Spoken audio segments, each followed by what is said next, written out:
and the difference between stable and unstable angina. And now we will go into how we're going to treat that. So we started talking about how we didn't have time to waste if the heart wasn't getting enough oxygen. We did not want it to have to work hard at all. We wanted to fix that as fast as possible. So we were going to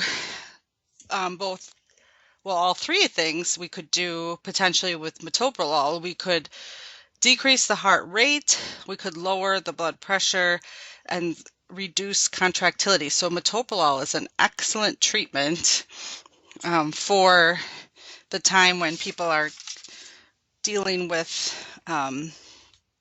unstable angina or heart attack.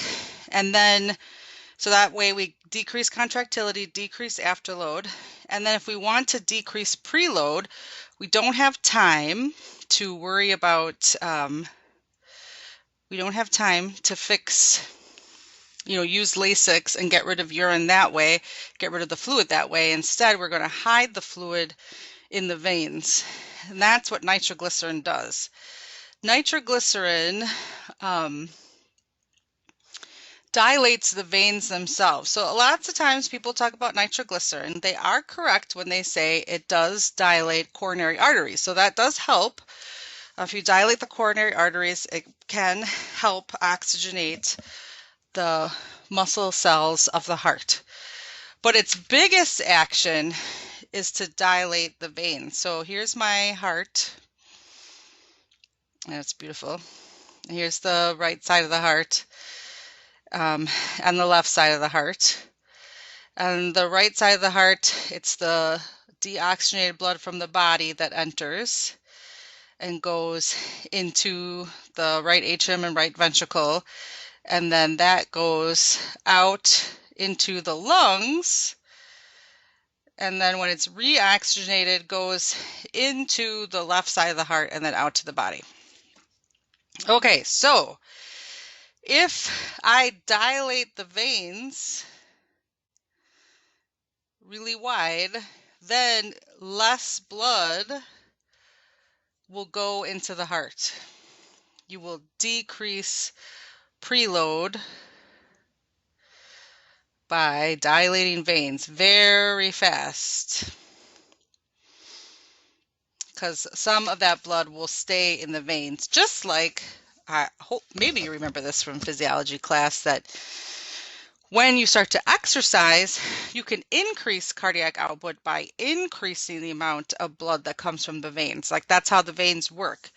Your skeletal muscles milk the veins and push more fluid forward. So when I go for a walk, my oxygen requirements increase, and so my skeletal muscles milk the veins to increase the amount of blood that returns to my heart so that I can get more oxygenated blood out to help with exercise.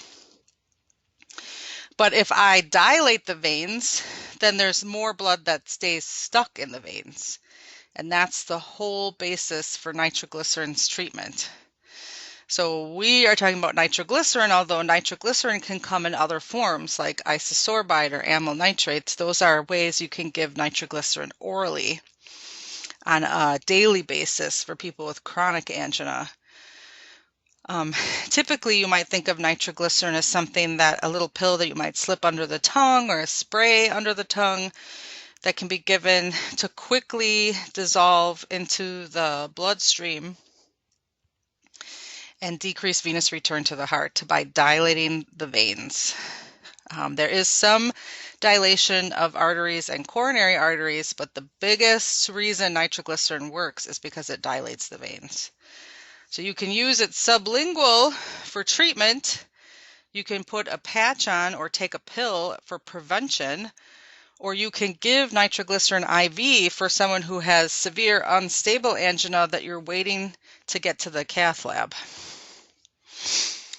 These are the most common effects of nitroglycerin. You can expect that the person will get some degree of a headache. In the setting of acute angina, unstable angina, they just have to deal with it to be sure that they take the medication because they need it. That outweighs the headache, and they can probably take something else for that in the hospital.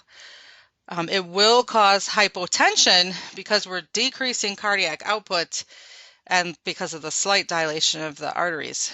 So there can be reflex tachycardia, which we would have to watch. But that's the beauty of using metoprolol with this, because we can decrease the reflex tachycardia. And over time, if someone is taking, like using a nitroglycerin patch, they can develop a tolerance. And so you have to have periods of a break from nitroglycerin or it won't be as effective. So this slide is very important because there will be questions on the exam about how to manage chest pain if the person gets it. So we know that the chest pain likely is that the heart is not getting enough oxygen. So if that occurs, the patient should rest. So there's your first action. Pain. Second action, rest. Sit down, lie down. Sometimes that would be enough to relieve the pain. If that doesn't work, then the next step is to take the first nitroglycerin tablet. I'm just going to announce again that if you have not signed in, please sign in the chat to get credit for attendance, because I notice, and this happens, that more people are logged in than are actually potentially here. So you need to do that so I know, okay, I want to be able to give you guys credit for attendance. Also makes me happy to know you're here. I get sad if you're not. Okay, thank you. That made me feel better. I'm very fragile. Glad to know you guys are here. Okay, so 1, we have pain. 2, we have to rest. Potentially that's all we'll need to get enough oxygen to the heart. 3, if that doesn't work, then we take our first sublingual nitroglycerin. So that means the patient takes it and pops it under the tongue. They are not allowed to chew it. They shouldn't drink anything when they're taking it, because we don't want them to swallow any of it. We want them to get the full dose through the vessels under the tongue into the bloodstream as fast as possible. So we don't want them to do that. So the rule for this sublingual nitroglycerin is that it goes under the tongue and the patient takes nothing by mouth. It is a good idea that they not do that anyways, because if this chest pain doesn't get relieved, they might need a procedure, and we don't want them to eat or drink anything. Okay, so then we wait 5 minutes. If the patient's chest pain is gone, then they should rest, relax, be sure it doesn't come back. They might have a plan with their provider about if that happens so many times or if it comes back really quickly or whatever if it's been more than once in a certain time period. There are people that have angina all the time, and so they're not going to call every time they get it. And if the pain completely goes away with 1 nitroglycerin, then they're good. But if 5 minutes passes and the patient has no change in their pain or still has pain, then they need to call 911 and take their second nitroglycerin. The statistics tell us that if there is no change in the pain, especially, or still pain after 1 nitroglycerin, it's likely unstable angina or myocardial infarction, so they need to activate EMS. Then they wait 5 minutes. If the pain is gone, 5 minutes, pain is gone, then they're done. EMS is on the way. That's fine. We get checked out. If the pain is still there, EMS isn't there, they take the third one while they're waiting. If 5 minutes pass and EMS still isn't there, which is possible, it depends on where you live. Everything about healthcare depends on location. If you're in, especially in these situations, a rural area, you might be waiting a very long time to get help. You cannot take a 4th one by yourself because we don't know what your blood pressure is. And nitroglycerin can cause severe hypotension, and nobody's there to check on you, and you don't know when they're going to come. So if you take a fourth one and suddenly bottom out your pressure, that's not safe. With the way they have studied it, it's found that 3 doses is probably going to be okay for large number of people. So that's what they do. So you would just have to wait then and hope that they come fast. So a couple things. Remember the order. It's pain, rest, first sublingual nitroglycerin, 5 minutes. Pain gone, you're done. Or if you rested and the pain was gone, you're done. If you still have pain or the pain hasn't changed at all, you're calling 911 and you're taking the second nitro, waiting for EMS to arrive. In 5 minutes, still pain, take the third nitroglycerin, waiting for EMS to arrive. If you still have pain, you're kind of stuck until they come. The other issues with nitroglycerin is proper storage. It should be stored. I wasn't sure if someone had a question. It sounded like someone's microphone went on, but nitroglycerin is in a dark bottle and should be kept out of direct sunlight, but it also should be accessible to the patient. You don't want it to get too hot, but you don't want it to be so far away that they have chest pain and now they have to expend energy to find it and get it out from under the sink or something. So the best thing to do is keep it at a spot that's close to them. So for women, that could be a purse. For men too. I mean, people have different bags that they carry. Some place that they can get at. You know, I know that has been controversy in the past between classes. I hate that when that happens because then you don't know which way to answer depending on what class you're taking. But so some people are like, you're not supposed to put it in your pants pocket or something like that because it might be too warm. You just have to have it someplace nearby. I mean, if you're not wearing skinny jeans, you're probably okay. But you should have it someplace where you know, centrally located, that you can get to. So that's a main thing about nitroglycerin, how to take it. If the patient is using it as a transdermal, it could be a patch that they use and they put on during the day and take off at night. They cannot keep it on for 24 hours a day because they will develop a tolerance to the medication and it won't work as well. So if you are taking care of that patient and they've been on this sort of patch, if you're coming in during the day and it's time to get their patch, hopefully the last patch is gone, which you should check for. If you're going to remove a patch, like if you're working night shift and it's time to take it off, you would wear gloves, remove it, fold it, and dispose of it properly. If you are going to apply it, you're picking a site that's new, without hair, on the torso, not the extremities. Be sure that it's a clean area, and when you should have your patch ready, you sign and date it, then apply it, and then document it. That's the by the book correct way to apply a transdermal nitroglycerin patch.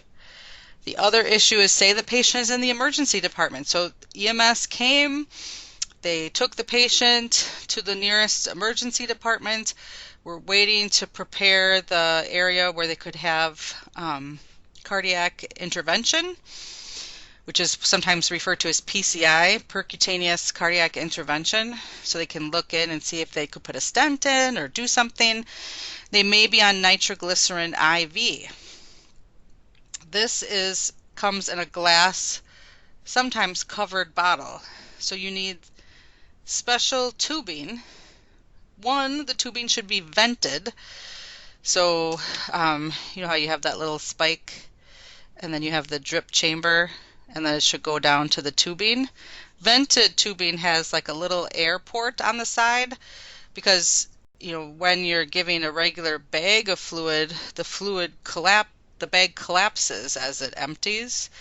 But if you have glass, it can't collapse. So if you don't have a place to get rid of the air, the bag won't run.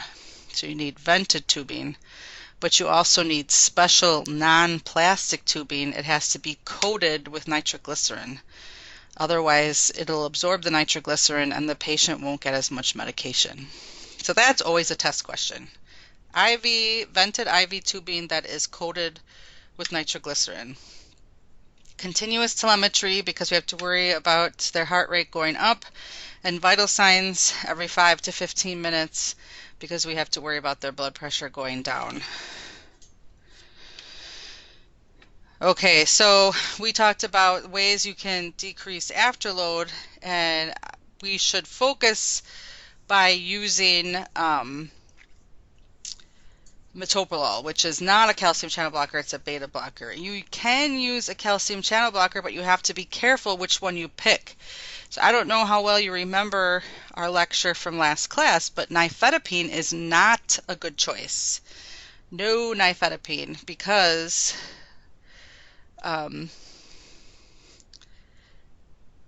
it can sometimes cause too much reflex tachycardia. It can be a good idea to use one of the calcium channel blockers that is more sensitive to the heart, such as diltiazem, which we'll talk about at the end of this lecture, because that can sometimes be used for dysrhythmias. Beta blockers. So say the patient has come in with unstable angina or heart attack, and we're waiting for intervention. So this has also been something where people have like crossed answers between classes. So the standard American Heart Association answer is from the time of chest pain till the time of intervention should be 90 minutes or less.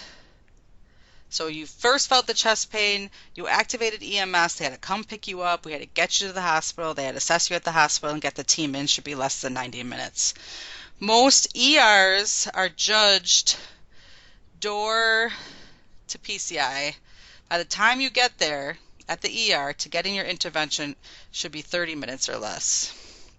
But this is often the standard time that's asked about on like your med-surg test or something, so just don't get confused with door to balloon time. Then we're giving the beta blocker. We could give an ACE inhibitor because that's cardioprotective. Aspirin to decrease clots after putting a stent in. And that is the treatment for angina or MI. Wow, right? Got that down, I'm sure.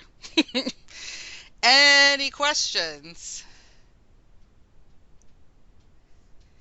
When I was in school, we were taught an acronym for myocardial infarction treatment, which was MONA, which was morphine, because morphine causes peripheral vasodilation, so that decreases the work of the heart, and oxygen, and nitroglycerin, and aspirin.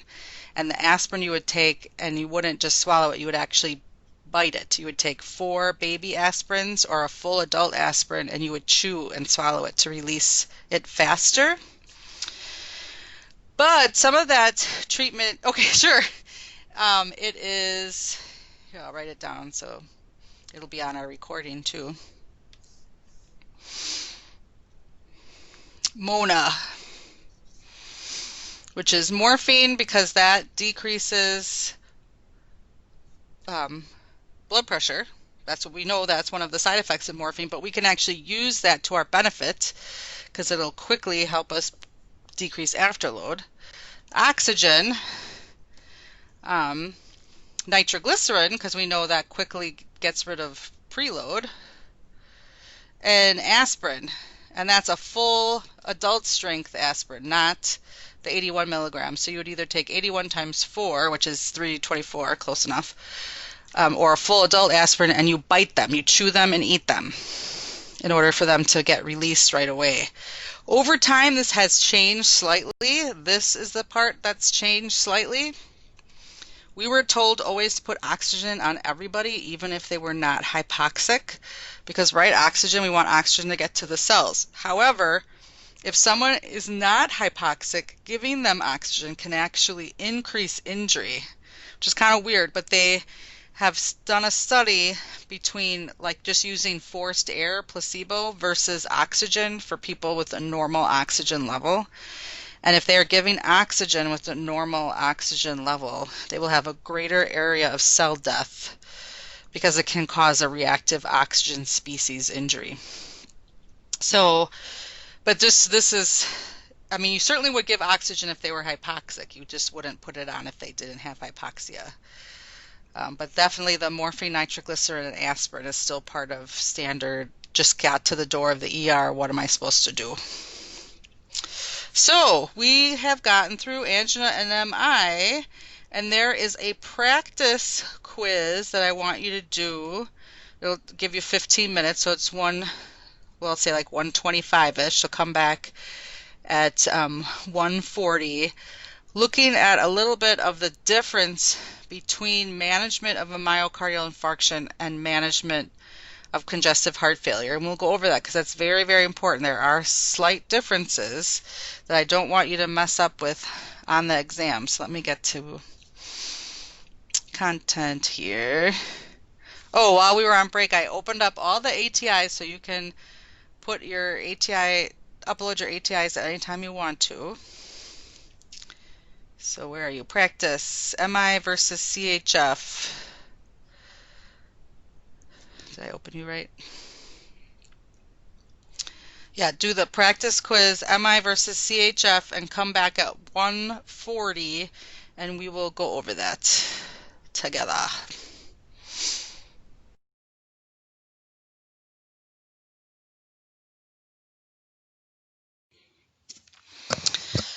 Okay, so we're back. I wanted to let you know while we were on the break, I did post on this week's content that study aid for the congestive heart failure medications that I had done with the color coding, if people want to use that. So that is under our content. Okay, so let's, I'm sharing here, go over the practice quiz. So if a patient is having an MI, they should be giving furosemide stat. That is false. They should be given, furosemide is an excellent medication to get rid of preload for a patient with congestive heart failure. But if the patient is having an MI, then they should be given nitroglycerin stat, because that's how we get rid of the preload with a heart attack. If the patient is having an exacerbation of CHF, they should be given furosemide stat. That's true, because that is a very good quick treatment to try to get the fluid away from the patient in general. If we give a patient who's having an exacerbation of congestive heart failure, if we give them nitroglycerin, then we'll just actually make some of their dependent edema worse. We'll actually make them more swollen. So that would be a bad idea. So if I'm talking preload, so make a little note about this for yourself. If I'm talking preload, I'm talking fluid, then if I have an MI, I'm going to give nitroglycerin. If I have CHF, I'm giving furosemide. I should not interchange those two. They're different. Digoxin is not given to a patient who is having a heart attack. That is true. Who can tell me why that's true?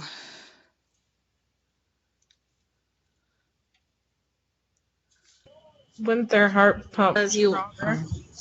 Right. So I think someone said, someone's little kid was trying to answer. The heart will beat stronger then because we're increasing contraction. And this is a heart that doesn't have enough oxygen, so we don't want to do that. That's only for CHF. A patient is experiencing heart failure patient is experiencing heart failure, medication should be given to decrease contractility, and that is false. That's when we want to increase contractility. So there's another important distinction. So we treated preload differently between MI and CHF, and we treat contractility different between MI and CHF. We want to increase contractility with CHF and decrease contractility when there's a heart attack. Hypertension should be decreased with CHF and MI, and that is true. We treat afterload the same. We just might pick a different medication. For CHF, our best bet is probably lisinopril because it's also protective to the heart. For MI, what's our best choice for hypertension?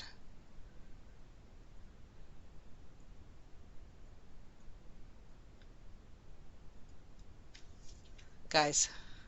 I'm confused. Okay, so Metoprolol? yeah, ma'am, yes. Nice. Oh. So hypertension, that's afterload, right? Afterload is arteries. Too much pressure on the arteries, high blood pressure, is increased work for the heart. So we wanted to bring afterload down or decrease blood pressure. We picked lisinopril for the CHF because it actually protects the heart muscle itself. But we picked metoprolol, which you are correct, for MI because it brought the heart rate down, it brought contractility down, it brought the blood pressure down, so it takes all the work away from the heart.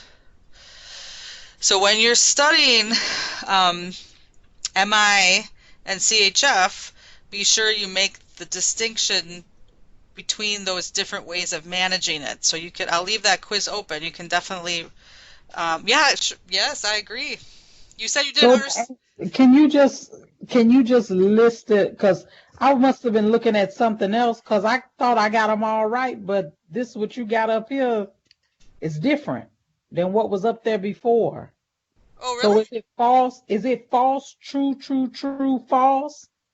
False, true, true, false, true. False, true. Yep. So I'll leave it open. You can take it and look at it as much as you want to. So the answers are, if the patient's having an MI, they should be given furosemide stat. That's false. If they're having a exacerbation of CHF, should they be given furosemide stat? That's true. Digoxin is not given to a patient who is having a heart attack. That is true. We only give it for CHF. If a patient is experiencing heart failure, medication should be given to decrease contractility. That's false. We want to increase contractility. That's when they have heart failure is when we would give digoxin. And then hypertension should be decreased for both CHF and MI. That is true. So it's false, true, true, false, true. Clear as mud. Okay. All right, so now that you're sufficiently fried, I'm going to burn you up some more here because now we have to talk about medications for dysrhythmias or for changes in the heart rhythm.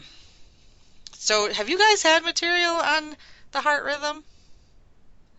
Like the PQRST and how electricity goes through the heart? Oh, we talked about it just yesterday. Just started yesterday.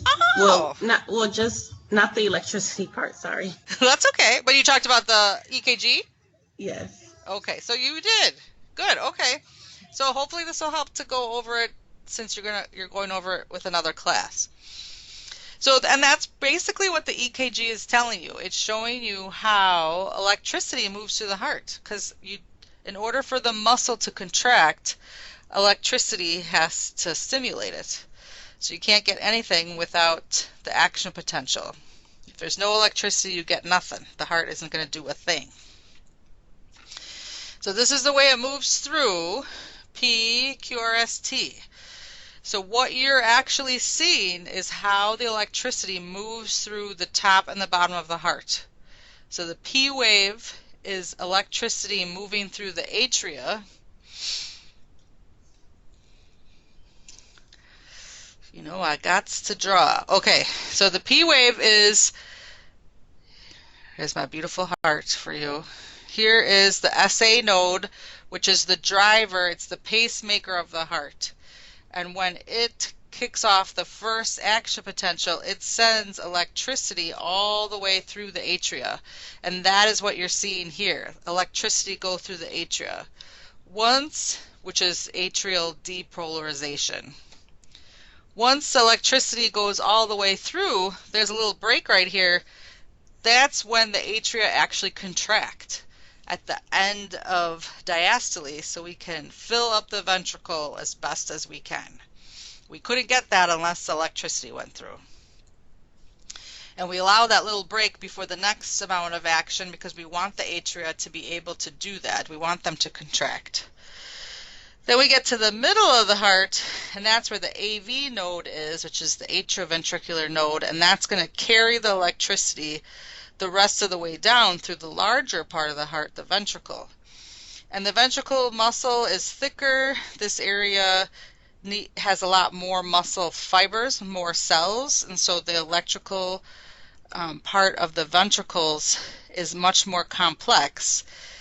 You have the bundle of His, and then it goes into separate bundles, and then each little muscle fiber gets its own nerve called, those are the Purkinje fibers, so that every single muscle fiber in the ventricle gets electricity at the same time.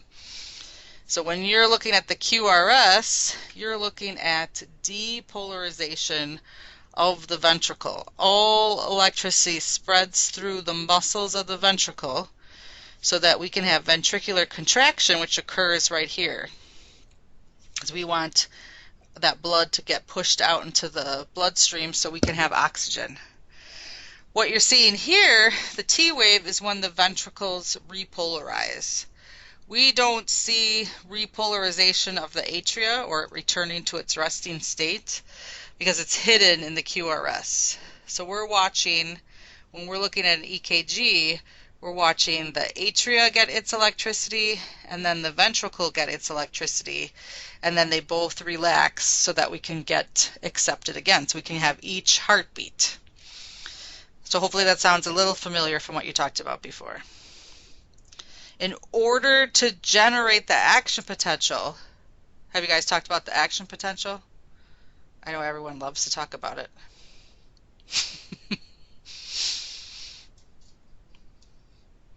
No, okay. That's too bad.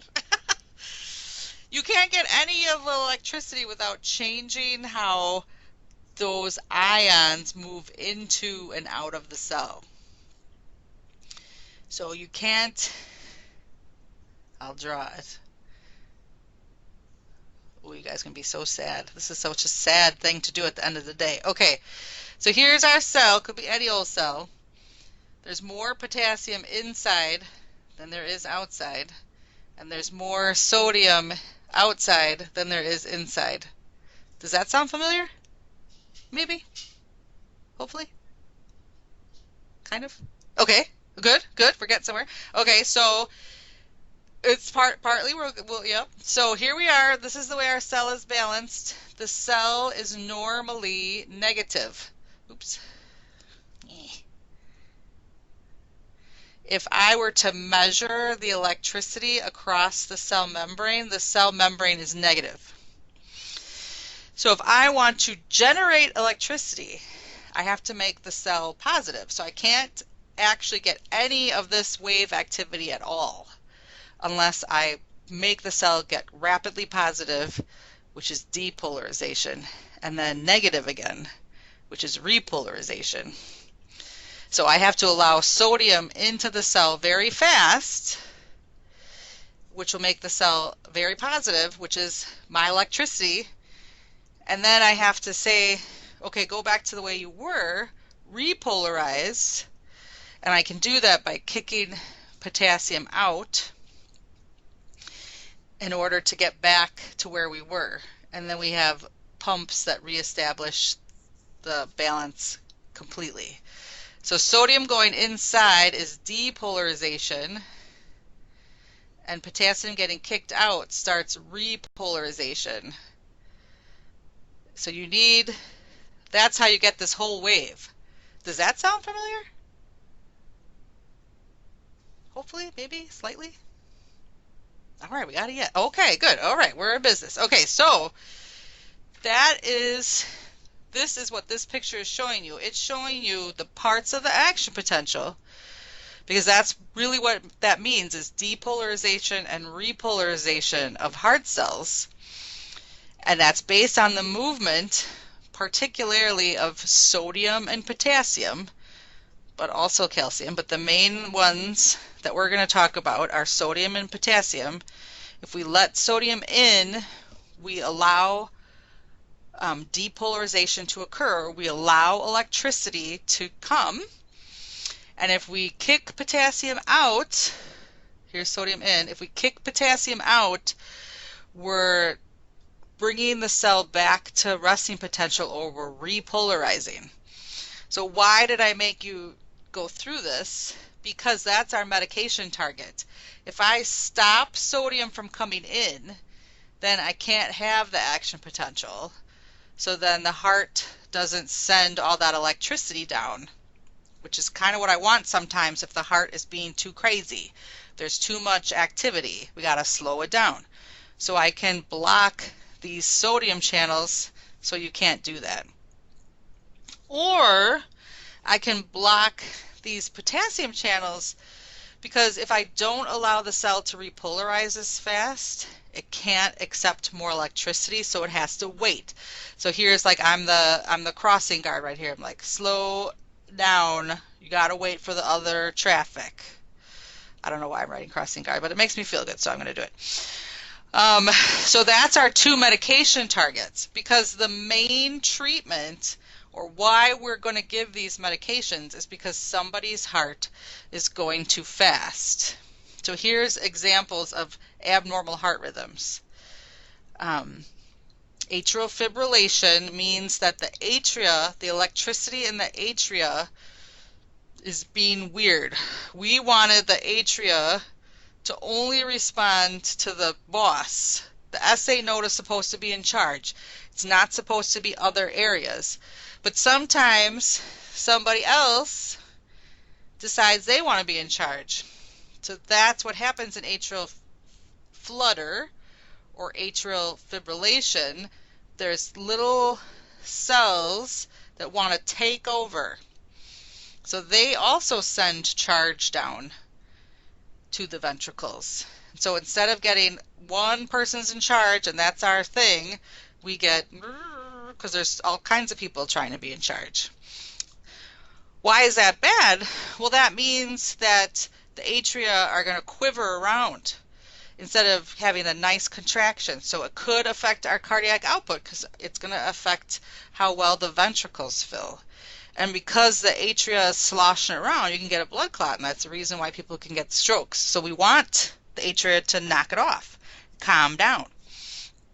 Another thing we have to worry about is ventricular tachycardia or ventricular fibrillation. So instead of the electricity problem being at the top of the heart, the electricity problem is at the bottom of the heart. The SA node is behaving, it's sending down, and it would, but for some reason, some place down here decides it wants to be the boss and either goes through, or there's multiple areas here that want to be the boss, and there's electrical activity going everywhere, and that's what VFib is.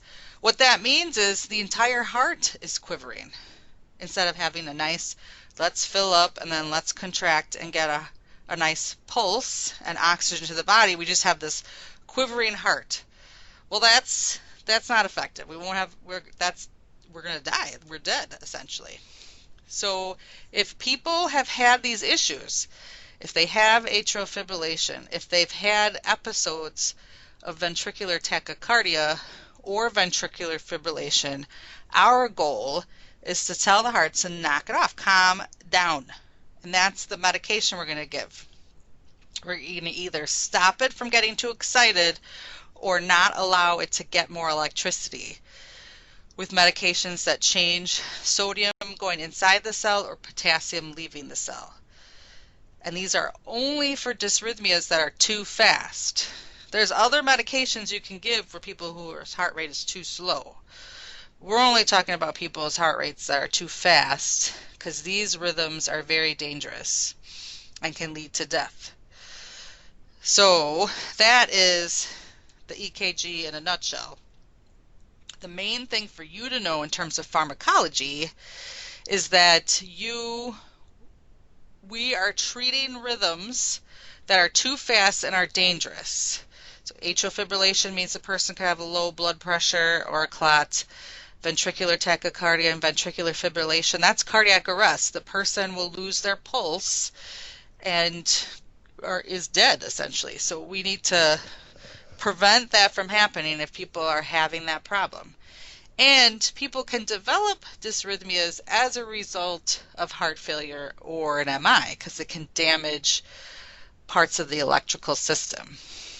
And that is why our first line treatment for a lot of these things, when they're happening, is defibrillation. You're actually sort of recharging the heart. The heart, how I describe ventricular fibrillation is that it's like when someone's all crazy and they're just in a panicked mode and they don't know what to do, and like on TV or a movie or whatever, somebody slaps them. Like, okay, you need to reset, calm down. You're not going to get anything done this way. That's what defibrillation is essentially. It's trying to recharge and kind of reset things. You're in a way here that's not going to work. I'm not going to have a blood pressure if you're going to act like this. So I'm going to need to slap you, is essentially what you're doing.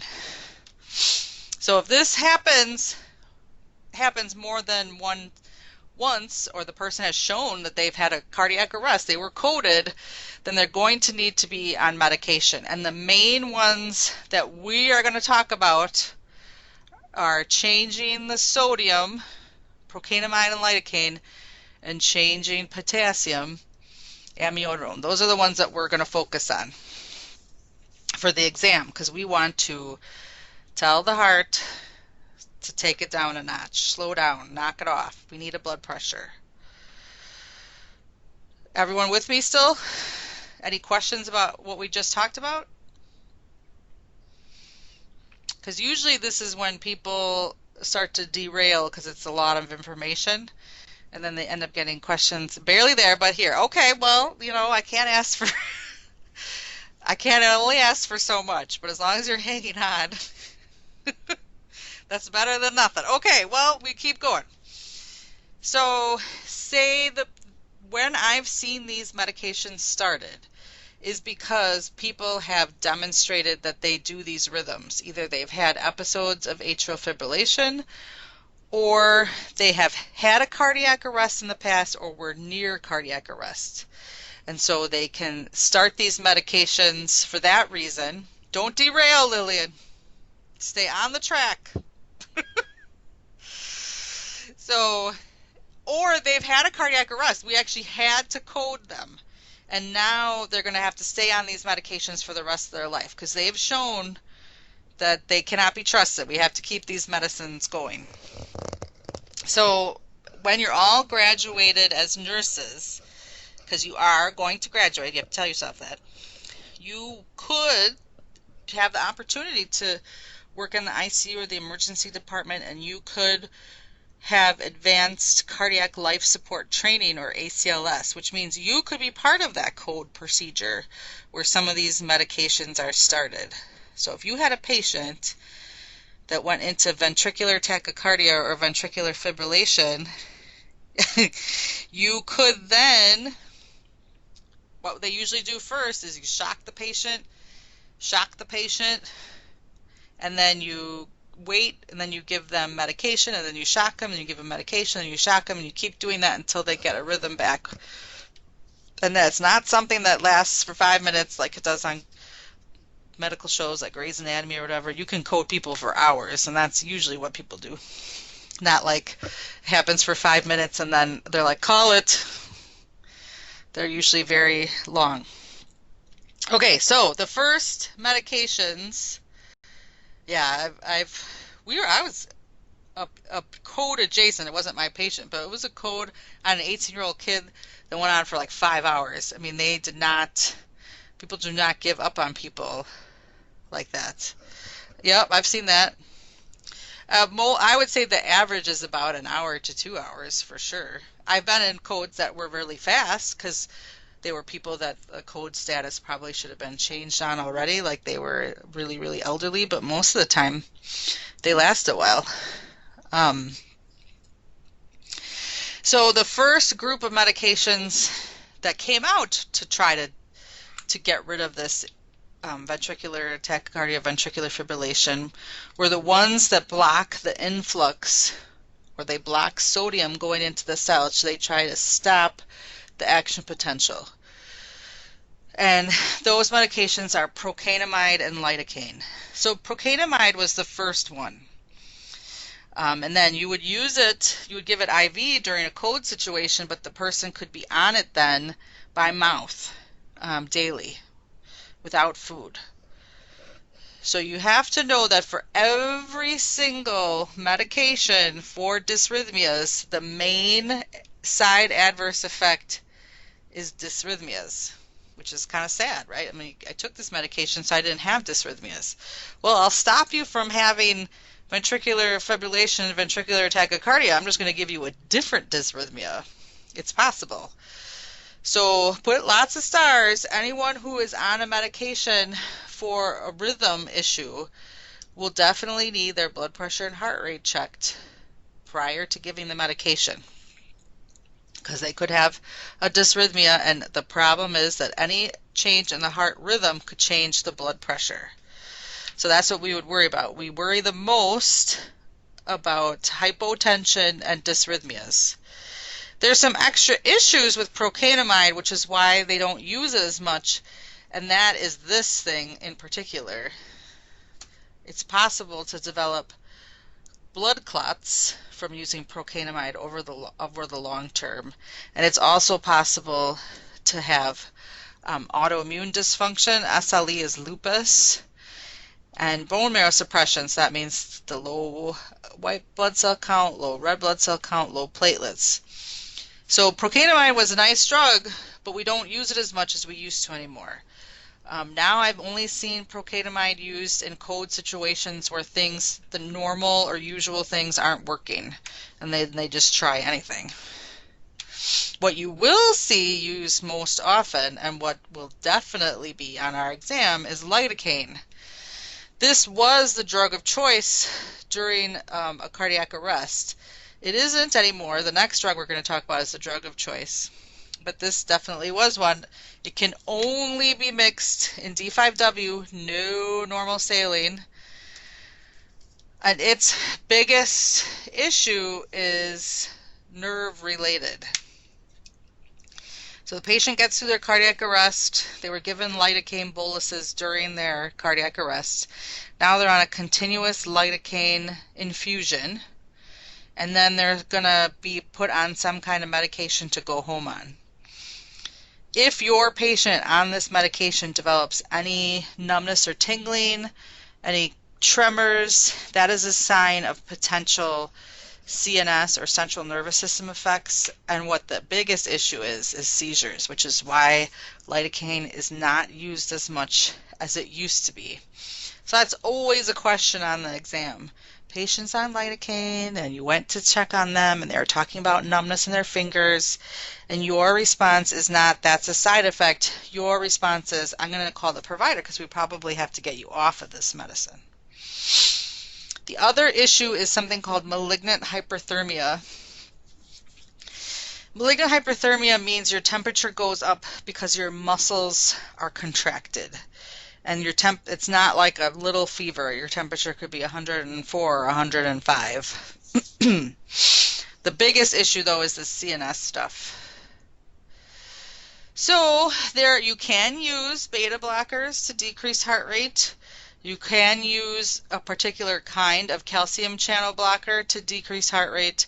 But the other main antidysrhythmic drug we're going to talk about, and the one that replaced lidocaine as the drug of choice for cardiac arrest and the medication to be on after cardiac arrest, is amiodarone.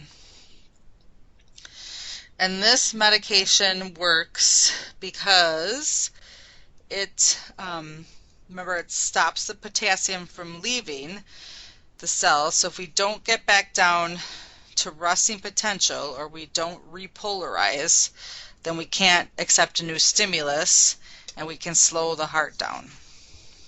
So this medication can be given IV or PO. In the code situation, obviously it would be given as IV boluses, and then the person would be transitioned to taking it by mouth.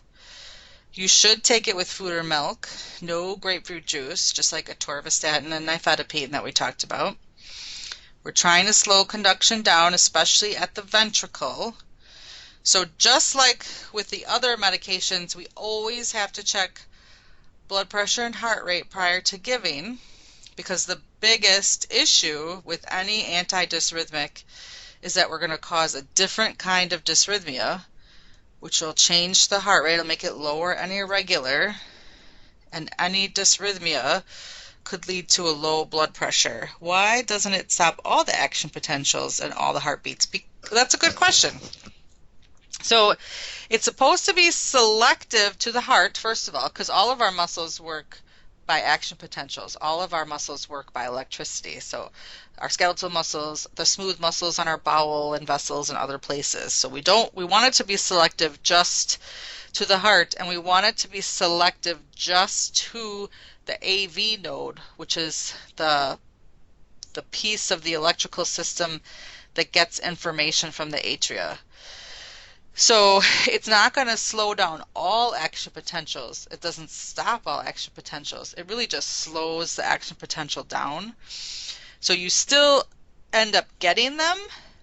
And so obviously you still then get the muscle contraction and the heartbeat, but they're much slower. But then that's the issue, is maybe the patient needed it and now we have to adjust the dose because now their heart rate is too slow. So it has to do with the dose. There is also a therapeutic window for this medication. If we give too little, the patient will still have ventricular tachycardia sometimes, or they'll still have a rhythm that's abnormal. If we give them too much, then we can stop the activity of their heart. We could give them heart block. We could give them profound sinus bradycardia. And then they won't have the essential action potentials in their heart, and they will drop their blood pressure. So that's the risk for sure. So we definitely need to be checking heart rate and blood pressure. And that's always a question. Like, if I came into my patient's room and they were, maybe they were post cardiac arrest, they're on like a step down floor, they're taking Amiodarone, we're trying to get them all ready to start cardiac rehab and go home or whatever. And I come into the room and the patient is feeling faint and sweaty. The first thing I'm going to do is check their heart rate and blood pressure, because it might be that it's gone the other way. Instead of being too fast, now it's too slow. The other humongous issue with amiodarone is that it causes lung issues. So lidocaine caused central nervous system issues, and we were worried about excitable nerves and seizures. But amiodarone can change lung function and scar the lungs, and the person can have a cough and what feels like asthma to them, which is what pulmonary fibrosis is. So, person with amiodarone, if they have nausea, vomiting, or constipation, that's a side effect, as opposed to someone who's on digoxin telling me they have nausea and vomiting. We have to worry about severe hypotension, bradycardia, like we talked about. We have to worry about potential vision changes, and then we have to worry about cough. So this person will have to keep monitoring their blood pressure and heart rate when they're taking the medication. They'll have to visit the eye doctor, and they'll have to have their pulmonary function measured on a regular basis to be sure their lungs aren't getting damaged. So it's not like it's not a medication without its own problems. But it's better than ventricular fibrillation, because then you're dead. So it's better than being dead. However, this right here, and you can Google it too, it's kind of interesting, is it can make people, if they're out in the sun for a while, it can give their skin a blue-gray tinge. Now that is not something that's going to kill the patient, and it does go away when they come back inside, but it's something you should tell them about. That for people who are in the sun and are on amiodarone, sometimes it makes your skin look a little bluish, so they don't freak out. So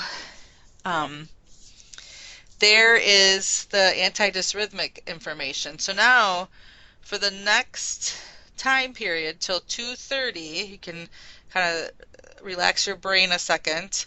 I want you to then take, it's a short quiz, 2 short quizzes that we can go over then before we are done with class. One is another math thing, which is just 2 math problems similar to the ones that will be on the exam. And one is adverse effects about the medications we just talked about. So I'm going to open those both up. Go get something to drink, stretch your legs so you keep with me. And take those 2 little tests, and we'll go over that together at 2:30. So come back after you've finished.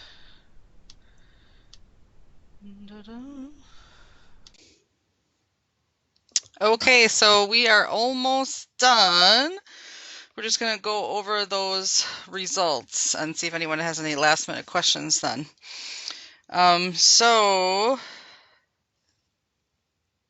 Sorry, I just got a text that amused me. Not that anyone should be looking at their phones, but anyways, let me share my desktop here.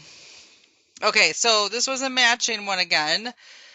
Cough, pulmonary fibrosis. That is amiodarone that we just talked about. And so those patients will have to have they actually usually have to see a lung doctor or have their spirometry tested, which is sometimes used to test for asthma. Could cause numbness and tingling is lidocaine. Remember, that's the biggest thing with lidocaine is CNS effects. If you take this medication with atorvastatin, the risk of kidney failure due to muscle breakdown increases. That's why you should never take atorvastatin and gemfibrozol together.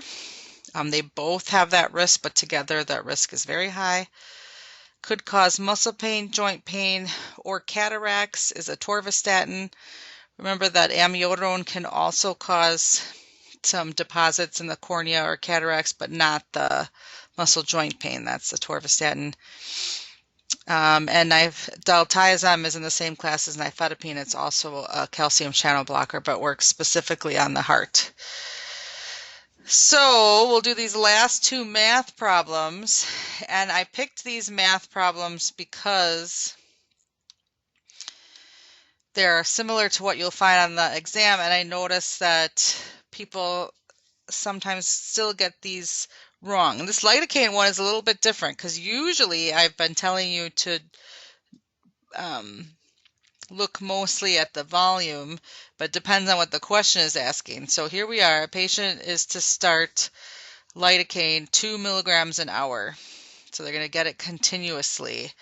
And the hour IV bag of lidocaine, which has to be in D5W, not normal saline, there's 50 milligrams in 200 milliliters.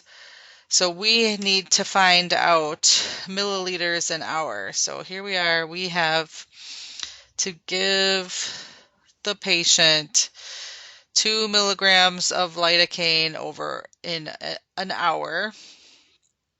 We need this on the bottom, so we're good there, but we need it to be in, the question is asking for milliliters an hour for the infusion. So then we know the milliliters has to be on top in case you were trying to figure out where it's to go where. So 200 milliliters, there's 50 milligrams in 200 milliliters.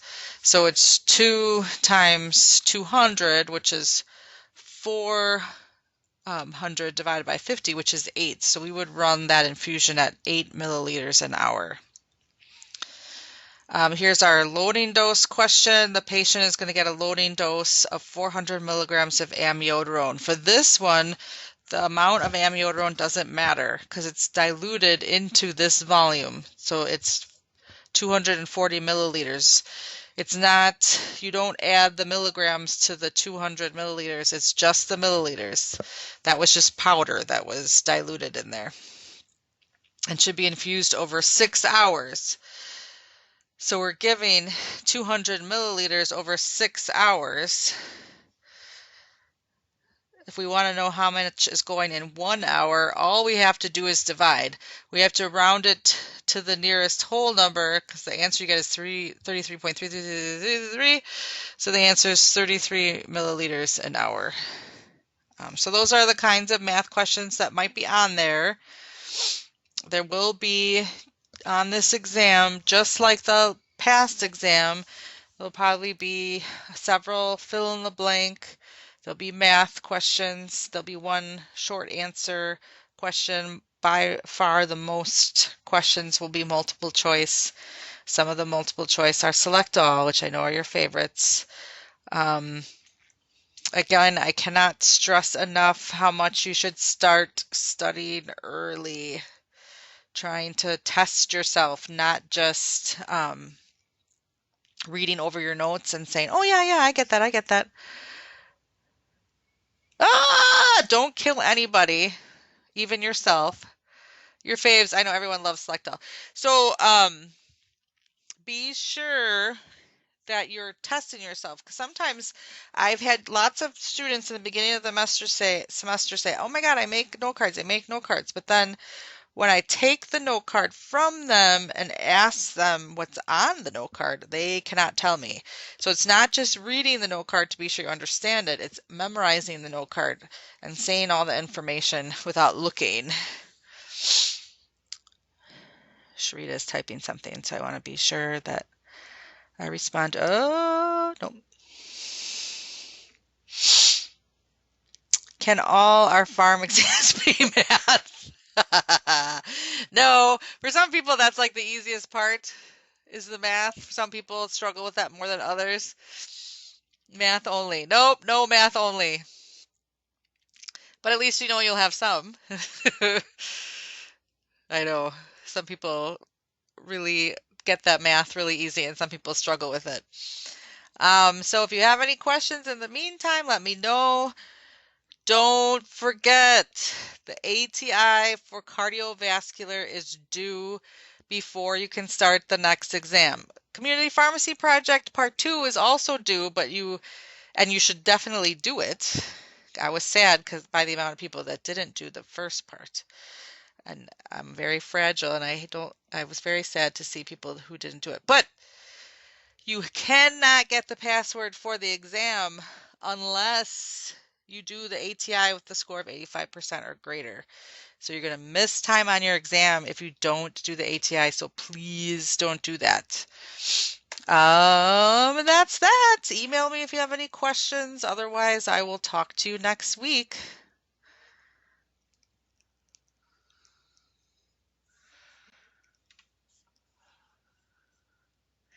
I will post the recordings too, because I recorded this so that you can see it. You are welcome, guys. Bye. I like that. Bye. I'm not sure if that's how you want me to read it, but that's how I read it. All right.